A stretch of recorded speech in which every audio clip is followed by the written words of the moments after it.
If you're a Christian husband looking to increase your income for your family, this is the video for you. I'm Knowland, and on this channel, Daily Patriarchy, I answer all your questions in the comments in video form. I'm 39, I'm a father of 7 with an 8th on the way, and I've been a sole provider for my family since my early 20s. I had 3 kids by age 23. I've been doing this a long time and helped other guys do the same. Inside my coaching community, Marriage Mastery, we currently have 102 members. Many of these guys have increased their income substantially. Some have doubled it, and it's great value at $297 a month. Check it out if you're interested in making serious progress as a leader in your marriage. Quick comment for today based on yesterday's video. This advice is gold dust. Thank you so much for answering my question in such great depth. It is a massive help to my husband and me. You're spot on about everything you touch on, and it is all incredibly relevant to my marriage. Astonishing. I literally found myself saying yes out loud at several points. You have a vast, intimate, and accurate knowledge of women. I feel extremely validated. I'm hugely grateful for all the help and insights. Thank you. Thank you, One Flew West, for watching and commenting. Appreciate the support. Anybody got any questions that you want answers to, drop them in the comments and I'll get to it in tomorrow's video. Now, today's question actually comes from my patriarchy.com community. And this gentleman is asking about how to generate extra income. So let's see if we can help him out. I'm looking for creative ways to generate extra income. My goal is twofold. I have a vehicle that I owe money on, and if I paid it off, it would free up about $850 a month. However, long term, I need to increase my income. I have good computer, communication, and people skills. I'm a sales estimator in remodeling, so I have a working knowledge of profit margins and building. I'm wrestling with my pride because on the surface, I appear to be part owner of a successful remodeling company, but in truth, I'm a minority partner. And while I make a decent salary and commission, it's not enough to take my family where I want to go. In truth, I have 2 questions. How do I change my perspective, pride? And do you have ideas for services I can provide or passive income I can generate with my skills? Now, the first thing that strikes me here is he's looking for creative ways to generate extra income. Now, most guys who actually earn a lot of money aren't doing anything especially creative. Normally, it's just boring services that pay a lot. And the reason salary is traditionally called compensation is because the jobs suck, but the money compensates you for doing them. So rather than looking to be creative, I would be focusing on effective ways to generate extra income. And when you say extra income, you need to have a target in mind. What are your income goals specifically and why? So look at what your necessities are, the bills that have to go out month to month. See where you're at. Think about what kinds of conveniences and maybe a few luxuries you might like to buy too. And how much extra does that require over and above the necessities? Now, just as a general rule of thumb, if you look at personal finance professionals, they tend to say that if your necessities are getting much over 60% of your income, you're starting to get into dangerous territory.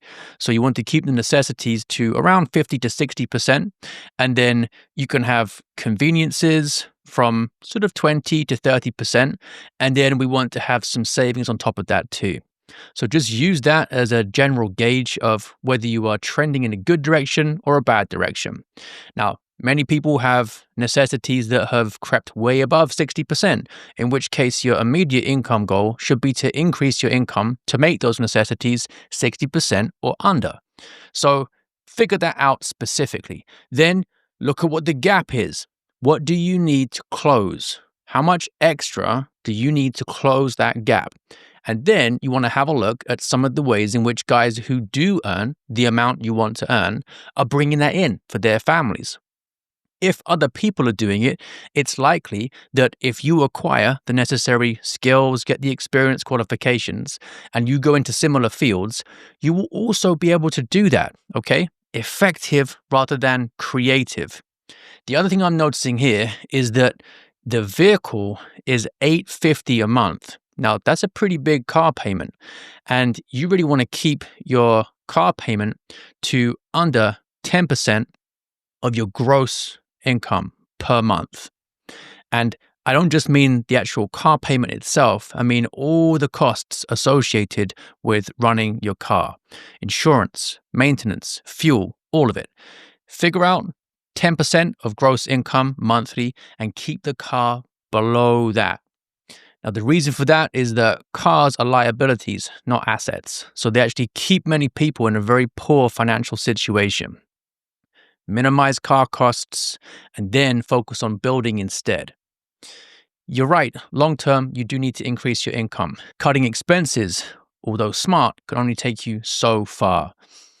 You might be better if you have a lack of skills and qualifications that would enable you to actually increase your income substantially, to take some of that money that you could save and invest it in yourself so that you can get a greater return on it in the future. For example, let's say you figure out the income you need and you notice that the guys who are earning that figure have skills, qualifications that you don't have, and you need to invest in yourself to acquire them. Well, that's going to be a good payoff. For example, I know a guy who is an anesthetist, and he wanted to get into the training for that because he was looking at what the pay and the working week was like. Very competitive program, but he did it and he earns mid 400s to 500K a year working 2 days a week. Great job if you can get it. And he's not passionate about being an anesthetist. It wasn't a creative way for him to generate income. It was just a super effective way to do it. So go in with that mindset instead. Now, you say you have good computer communication and people skills. Who is telling you that? Is that something you just are saying about yourself? Or are you noticing that? Are people saying, hey, can you fix my computer? Can you program this for me? Are they asking you to help them out with communication, whether it's copywriting, marketing, anything like that? With people skills, are they coming to you, putting you in positions where you manage teams and function well as a leader? Generally, if you have skills, people are going to notice and want to actually use them to benefit themselves. If you are noticing that, it's time to start thinking about charging more for those skills or getting promoted so that you're actually able to benefit the organization you're in with those skills more. If, on the other hand, people aren't telling you that you have these skills and it's just something you think you have, that's an obvious disconnect. The reason I'm mentioning this is because you say you're resting with pride, right? This is really saying that you don't have humility, okay? So pride and humility are opposed to each other. Pride is a sense of entitlement and an inflated view of yourself, your own aptitudes, your own abilities. It's a sense that you should be doing a lot more than you are just based on what you imagine about what you're entitled to. Humility is basically reality or accuracy. It doesn't mean you have a low view of yourself. Doesn't mean you have a high view of yourself either. It means you have an accurate view of your gifts, your aptitudes, your capabilities. And humility is super important because it's reality, okay? Humility, accuracy, reality. Now, it might be that what you describe here as pride is ambition in the bad sense.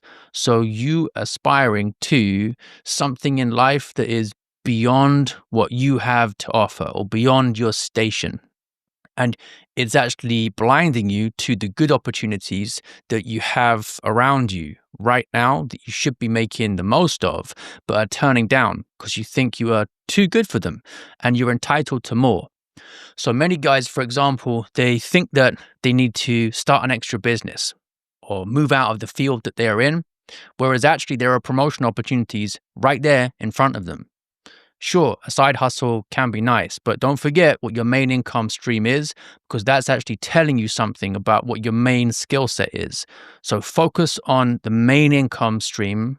Most of your efforts should be going there. Try and get a salary increase. Try and get extra training so that you can go further in the direction that has already worked for you so far, assuming that is going to actually close the gap between current and desired income. If not, it's going to be a question of more skills, more experience, more training. So the change in perspective is really about prudence, okay? Using not just your breadth of memory, so all the experiences you have had, but also the depth of memory too. Are you reflecting on where you've been successful and why? Are you doubling down on your strengths, your successes? The feedback that the people around you give you is super useful if you pay attention to it. This is about living in reality and not fantasy. In terms of ideas for services you can provide or passive income you can generate with your skills, best place to look, like I mentioned before, would be at what people are doing with computer, communication, and people skills that is bringing in the amount of money that you want to bring in above what you're currently earning. Now, I'm not sure what that is, but you could just hop onto ChatGPT, for example, share some of your achievements with your computer work, communication, people skills, and just ask for suggested ways in which you can earn X amount more per year in similar areas. See what it comes back with. The other thing is, in your current industry, in your current field, who's earning what you want to earn? What are they doing? What have they got that you haven't got? What do you need to do to be able to acquire what they've got? Focus on that at the same time as thinking about some of these extra income streams.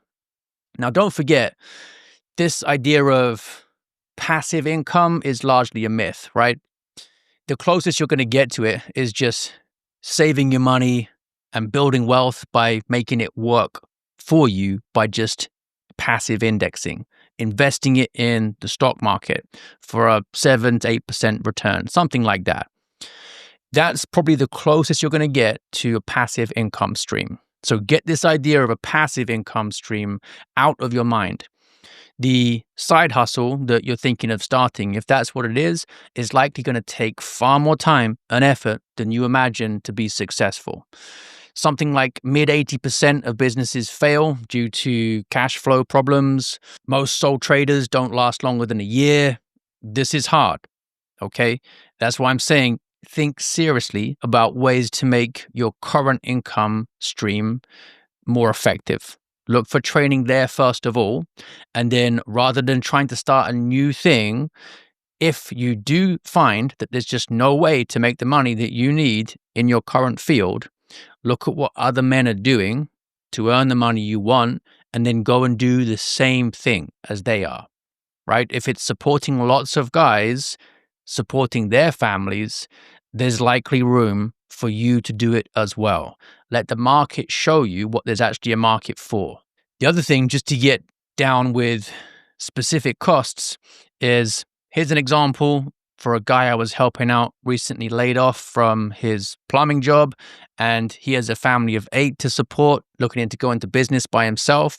We were just running some calculations using ChatGPT about what that would actually look like for him. And he hadn't done this. It amazes me how many guys don't just use this free tool just to get a quick overview of what they actually want to get to.